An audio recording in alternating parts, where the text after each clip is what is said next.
My name is Dustin Wheeler. My family calls me Dut Duck, and my love of wine created the Duck Vine.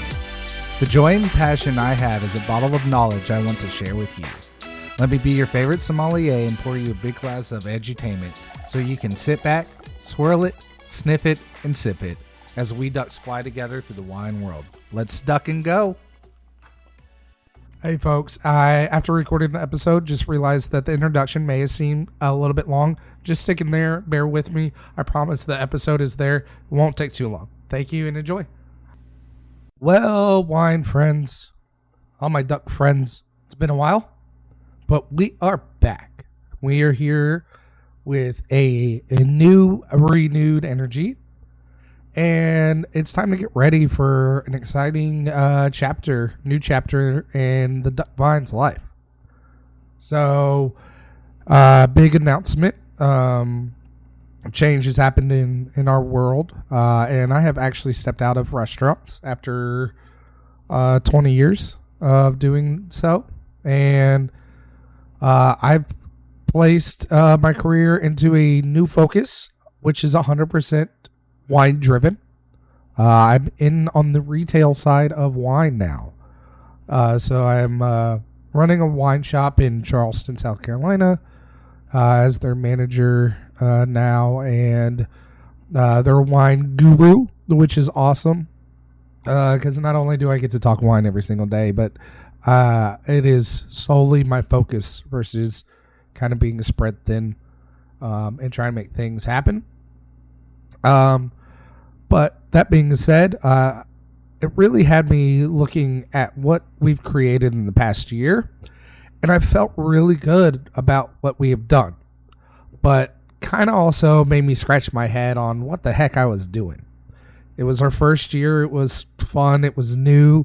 I was so excited about everything that it got a little bit of a shotgun pattern and kind of went all over the place.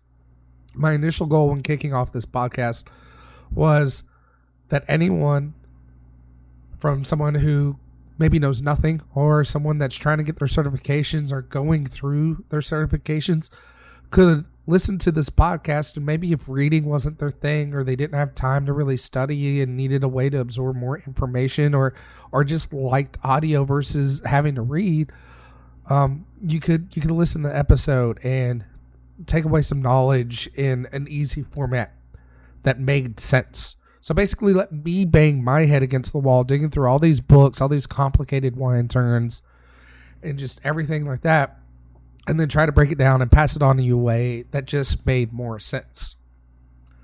I definitely think we did some of that, but again, where was I headed? I don't know.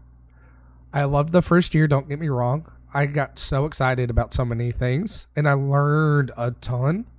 But like I mentioned, I jumped all over the place, from grapes to regions to ideas. And yeah, some of them were connected in ways. Like I think we did a whole stint where we actually made it through France and Italy, but there was times when other episodes jumped in the middle.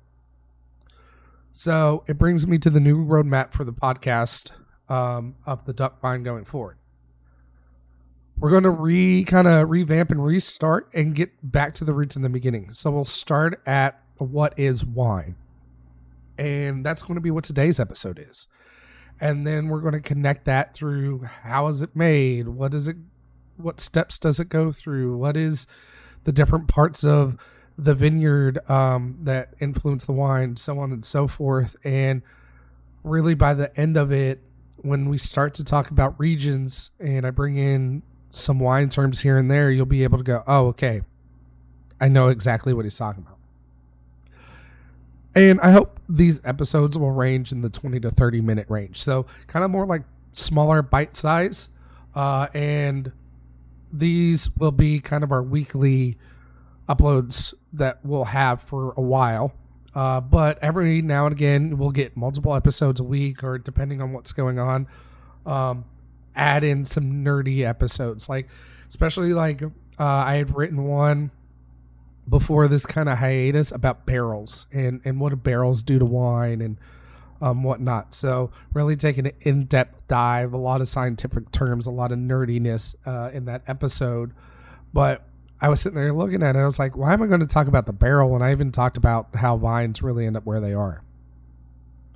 So I just want to say I appreciate all of you, the kind words that you shared with me.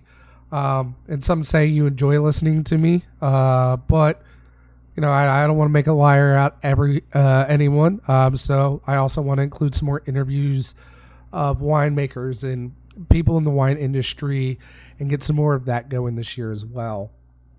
So I think this is going to be a great journey. I'm super excited, especially to have you guys along. Make sure, as always, to follow our Instagram.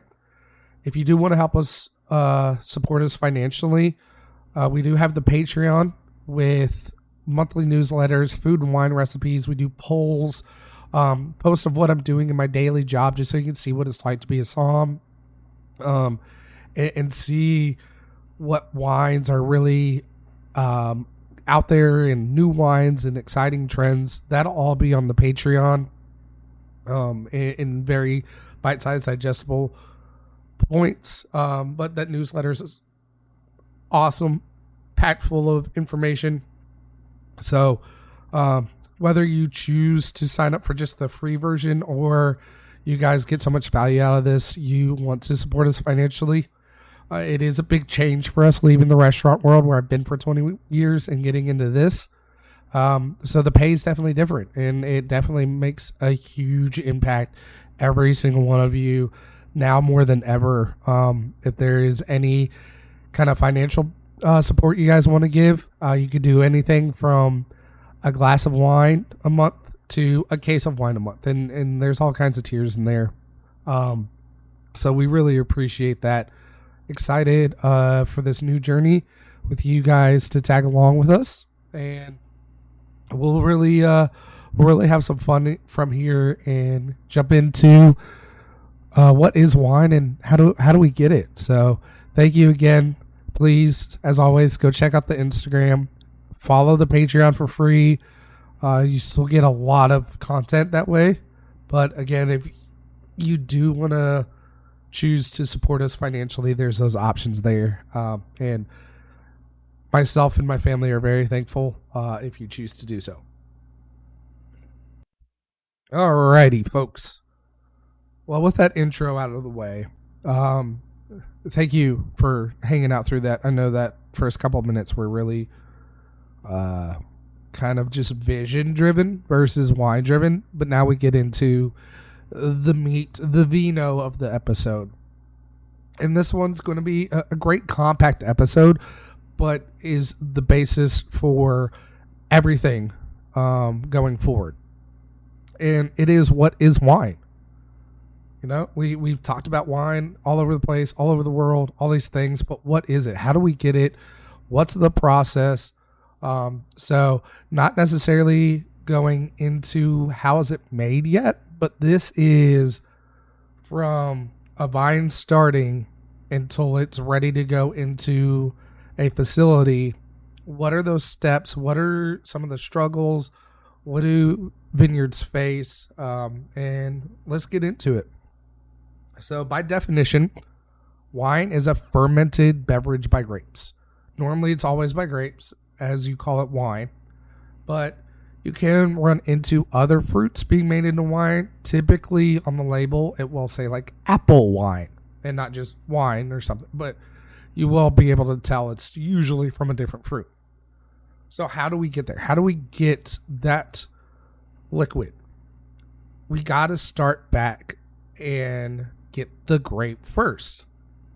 So a fruit from a vine that would be very different than what the grapes you would find in your grocery store is what we're talking about. And this is kind of weird and maybe doesn't make sense, but it is technically classified as a berry.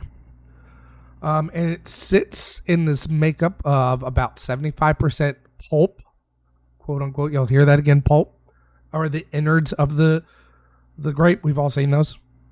20% skin, and then 5% seeds. Your Vitis vinifera, which is grapes that we use to make wine, not your table grapes, that is a different species, but Vitis vinifera will have seeds. So these aren't your seedless grapes you see in the grocery store, completely different.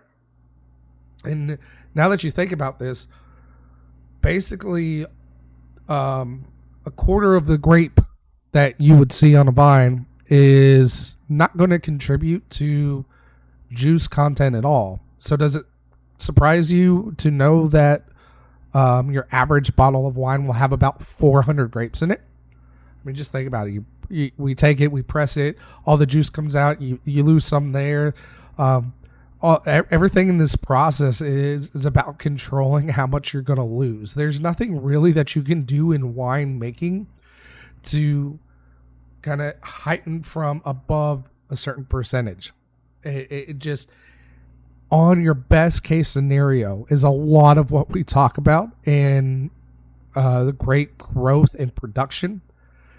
And from the get-go, you're going to see just how behind the curve vineyards are. And you can see that right there from the get-go. You grow a fruit, you lose 25% of it before it's even broken. Juice getting sprayed anywhere or stuck to anything, automatic 25% out the window. Kind of crazy. So, but how did the grape get to be on the vine? How did the grape happen? This is the really important part. And the more you listen to current winemakers, especially, they really have this approach that great wine is made in the vineyards. So instead of really trying to influence it through the winemaking process or aging or anything like that, it's got to be good in the vineyard. The vineyard has to be successful first for us to have good grapes to make good wine. Its growing process is obviously more important than any other step at this point, or going forward. So in this scenario, we'll talk about vines that are already planted, because even if you took a seed, put it in the ground, and the vine shot up, it can take years for that vine to start producing enough fruit or quality fruit that you would use in winemaking. You may see on barrels from time to time old vines or ancient vines, and is it a marketing ploy? I don't know. The hard part about it is there's no standard for saying, oh, this is an old vine. There's no rule that says, okay, once it's 30 years or 40 years. So everyone kind of interprets it their own way.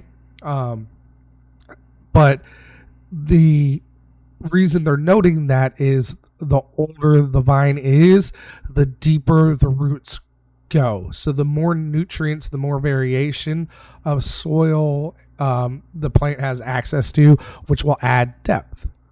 Adds more characteristic to the grape. So even if you planted a seed, the vine grew, you got the grapes going, those roots are going to be so close to the top, there's really not going to be a lot of character to your wine at that point. So if you look up a quick YouTube video, maybe I'll post a picture of what it looks like. But when they plant new vines, they're already started. And even at that point, they're still going to let them go a couple of years before they use those vines to make wine.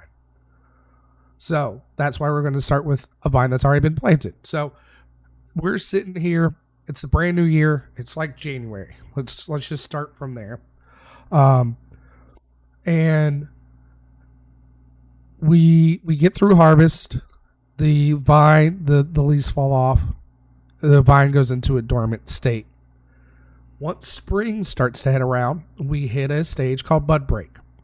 From bud break, early growth, then we go into fruit set, veraison, harvest, and then we do it all over again. So we're going to talk about each one of these steps. So bud break is the most crucial stage of the year. It is literally when the flowers start to come out, bud break. I think most of us recognize that from just normal day flowers, any kind of plant.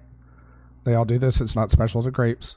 On a perfect year, remember I said they're always behind the 8 ball. On a perfect year with no issues, vines can lose up to 85% of the buds that they release.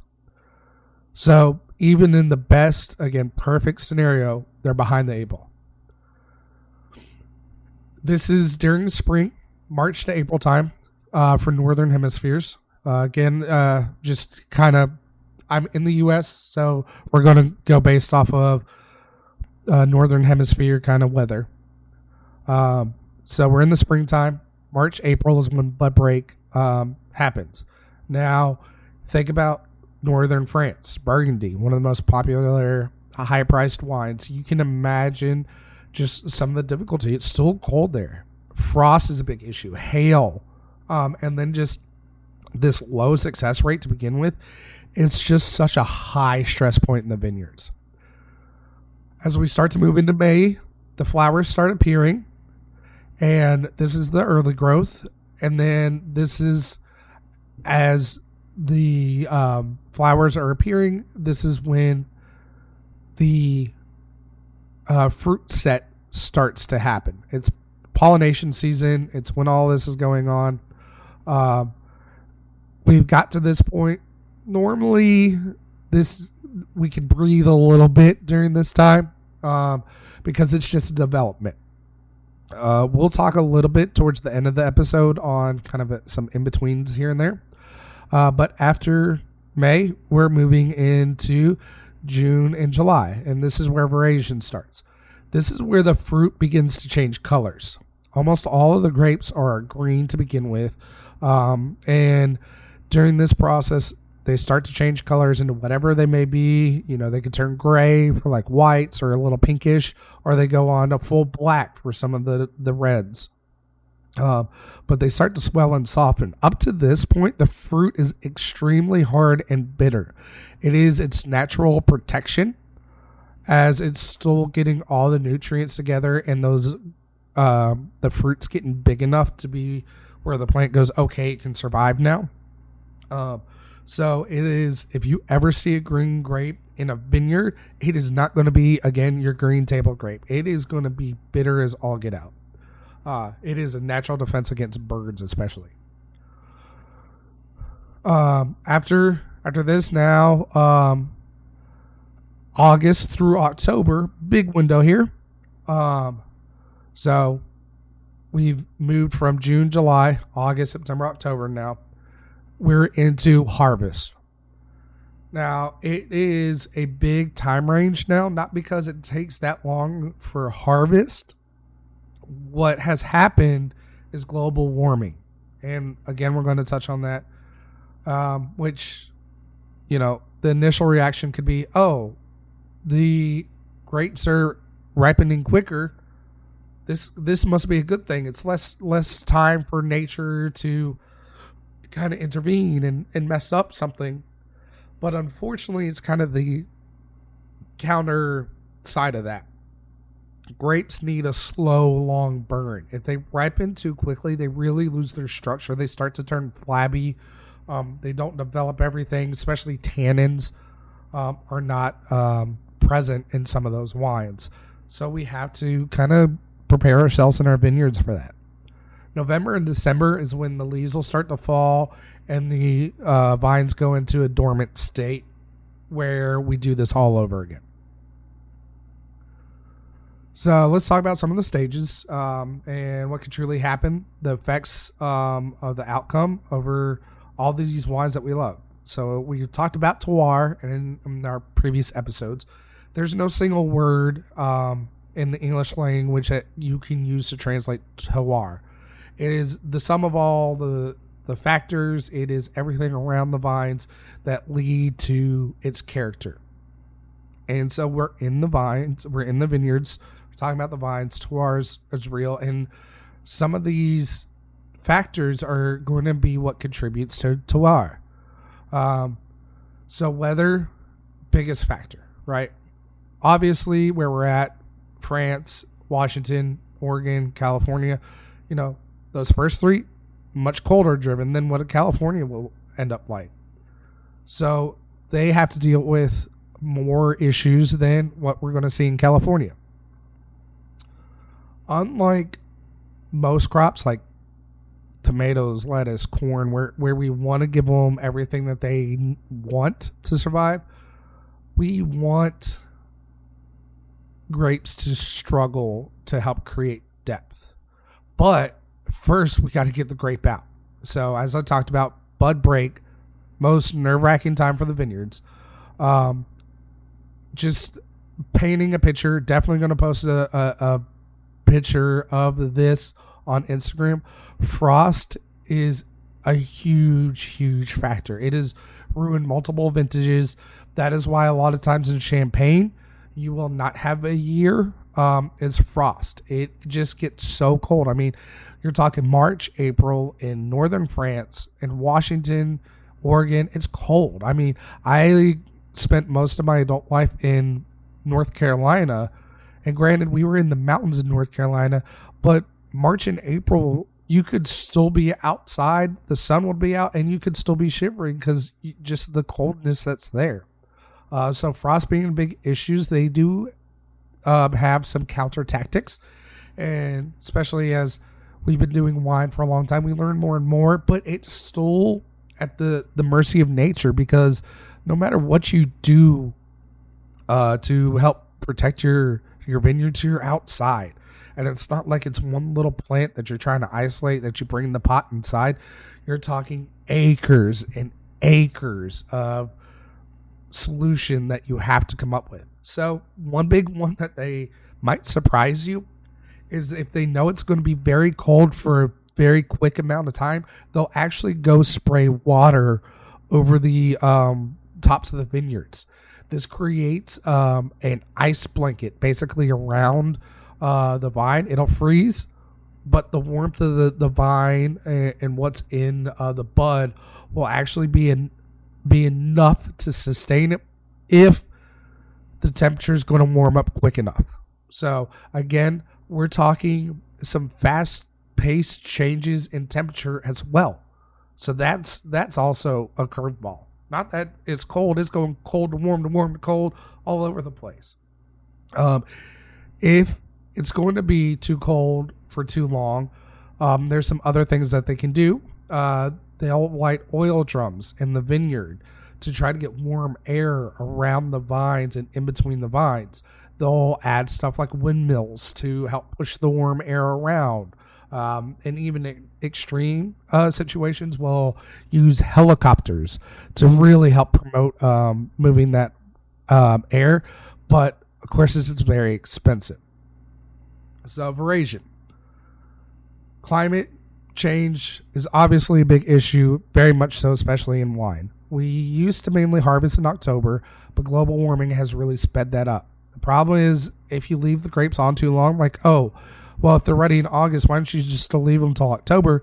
You leave them on too long, they rot. They fall off, they die. That's actually how we found wine in the beginning, was they just fell off naturally and then they started fermenting.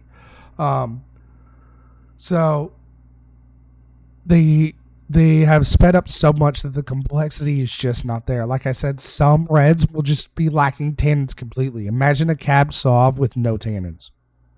So they've done things like change the orientation, like north to south, east to west, that kind of orientation in which the vines are planted, the rows of the vines, to try to keep them out of direct sunlight, or limit the direct sunlight as much as possible. They started planting trees in the vineyards to help provide shade. Also helps with soil diversity, which is great. And even in extreme situations, use something called a shade cloth. It's like this black kind of mesh cloth, but it actually limits up to like 40% of the UV rays. So another way, more expensive for sure, but a way that will be, even though it's so expensive, losing that percentage of their vineyard would be even more costly than if they use the shade cloth. So it can be rough. An indirect outcome of some global warming issues is droughts. And like we mentioned, we kind of want grapevines to suffer. The big issue, though, is the droughts are creating such dry environments around the vineyards. Fires are breaking out. So this is not just a vineyard problem. This is a community problem. There's some great winemakers, especially 2020, that lost vines to fires in California due to this. So I'm touch on harvest time real quick. Last thing for this episode. Harvest time is right at the end. We're getting into this change between summer, fall, winter. So we see this cold weather start to move in. And as we start to talk about cold fronts moving in against warm fronts, we know rain happens. Rain right before harvest is not dangerous as like hurtful to the plant, like it's going to do some kind of damage. But what it does is, when we talked about making the vine suffer, the reaction is, oh, I need to protect my seed so the seed can fall and grow a new plant. That's all plants think about. But if they have everything they need, if the grape has everything it needs, it takes the water back into the roots and goes, okay, now I want to grow to be big and strong instead of just protecting my seed. So if they have a little bit of a drought, we get nice supple grapes, lots of nutrients, lots of sugar, creates great wine. If they get rained on right before harvest, then all that disappears and you just get watery grapes. So as you can imagine, warm fronts, cold fronts, think about when we get the most amount of hurricanes and rainstorms. It's spring and then fall because of those fronts changing. So that's an issue during harvest. And then again, depending on where they are at, like France, Burgundy really struggles with hail. And there's certain vintages, I think 13 was a huge one where they had a pretty decent year, and then hail came in and just tore apart, like just breaks. You got holes through the vines, like just ripped apart the vineyards just from hail. And the worst part about it was these hailstorms only lasted about 10 minutes. It wasn't like hours and hours of sustained hail. It was quick, wham, bam, thank you, ma'am, done and over, and just destroyed a whole vintage. So hopefully now you can see the process and how we get our grapes, what the vines, what we're looking through, what a vineyard is thinking about during the timing. And now we'll start to move forward and build off of this and take this into the next parts where, okay, here's what the soil outcome does to the grapes. And here's when we take this and put it through this process or this press. Now we've got this grape. And I think it'll be really neat for us to connect and see all those together. So thank you again so much for being a part of this family, for downloading the episodes, for telling all your friends. Really excited for the steam and the direction and just all the changes that are happening for the Duck Vine. And again, check out our Instagram, the Duck Vine, and check out our Patreon, the Duck Vine. The links are out there if you need them. And it's a great way to also connect one-on-one with me and be able to message me through either one of those. So I really appreciate you guys. Hopefully you had fun. Maybe you learned something. The most important thing is we got to drink some wine. Until next time, guys, you have a wonderful night. Bye-bye.